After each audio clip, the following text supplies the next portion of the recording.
Karaa nama Waaqayyoo Raajii Masarat Taayyee egaa ammas wanta ajaa'ibsiisaa tokkotu ta'e. Namni Waaqayyoo kun magaalaa Naqamteetti kan argamtu waldaa Araaraa keessaa kan tajaajilan yoo ta'u, gidduu kana wanta dinqisiisaa tokko raawwataniitu jiru. Innis immoo egaa akkuma isin beektan Atis Namaa Faawundeeshin kan jedhamu hundeeffameeti jira.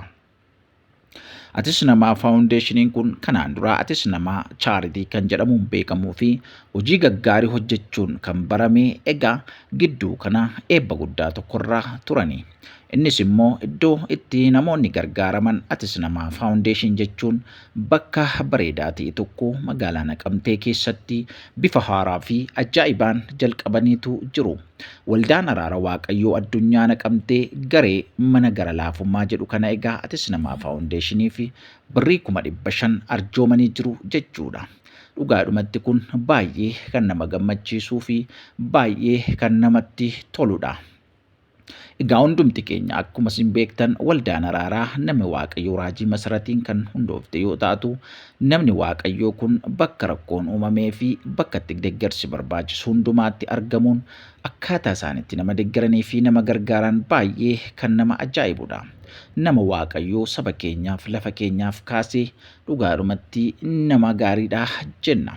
Gochaa gaarii fi fakkeenya guddaa ta'e kanaaf beekamtii osoo hin kenniin egaa irra darbuun wanta gaarii miti.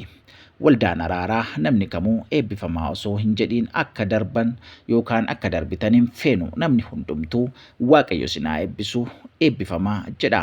Gareen Atis Namaa Faawundeeshin ammoo egaa Waaqayyoo hunduma keessan haa eebbisu. Sababiin isaa hojiin isin hanga ammaatti hojjettan nama hundumaa duraa dhokataa miti.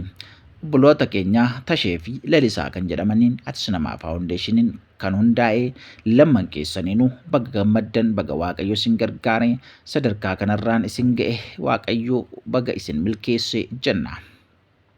Waaqayyo umurii dhiiraa isiniif kennee sichi namoota hedduurraa imimmaan gaddaa akka qoorsitan abdii guddaa isinirraa qabna. Egaa dhalooti kun dhugaadhumatti ijoollee gaggaarii fi qaalii akkasii qabaachuu isaattis baay'ee milkaa'aadha jechuudha. Bara kana keessa dhalooti akkasii jiraachuunis baay'ee kan nama gammachiisuu fi Waaqayyoon kan nama galateeffachiisudha. Garee kanaaf namoonni maallaqa gurguddaa qabdan paartinerii yookaan immoo hidhata hojii isaanii ta'uun egaa gara fuula duraatti akka jajjabeessitan asumaan dhaamsa keenya isiniif dhaamna yookaan isiniif dabarsina. Eebbifamaa warra hojii gaarii kana keessatti karaa garaa garaan hirmaachaa turtanii fi jirtan egaa Waaqayyo isinaa eebbisuu. Eebbifamaa eebba sanarratti argamtanii warri akkaataa kanaan gumaachitan Waaqayyo isinaa eebbisu jenna.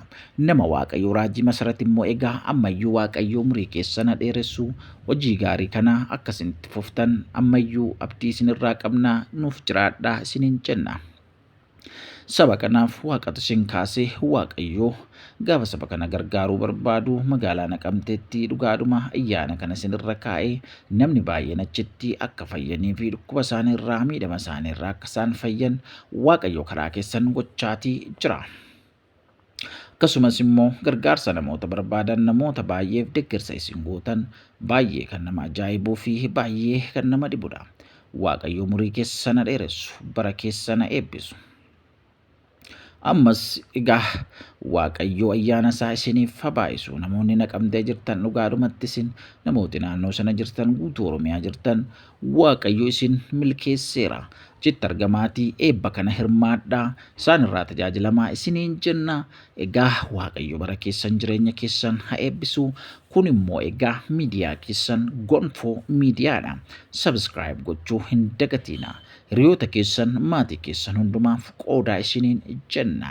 Akka inni daddafee adeemuuf egaa Gonfoo Miidiyaa hiriyoonfadhaa, maatii godhadhaa, maatii ta'aa fi isiniin jenna.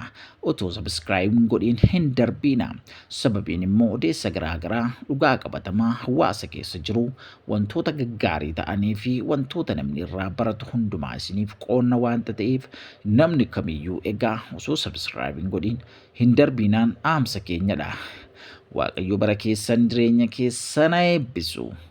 bara keessan hojii keessan haa eebbisu, kan keessan kan ta'e hundumaa haa eebbisu. Egaa gonfoo miidiyaan dhugaadhumatti baay'ee ariifatee deemuutti jira. Waaqayyoon milkeessaa jira.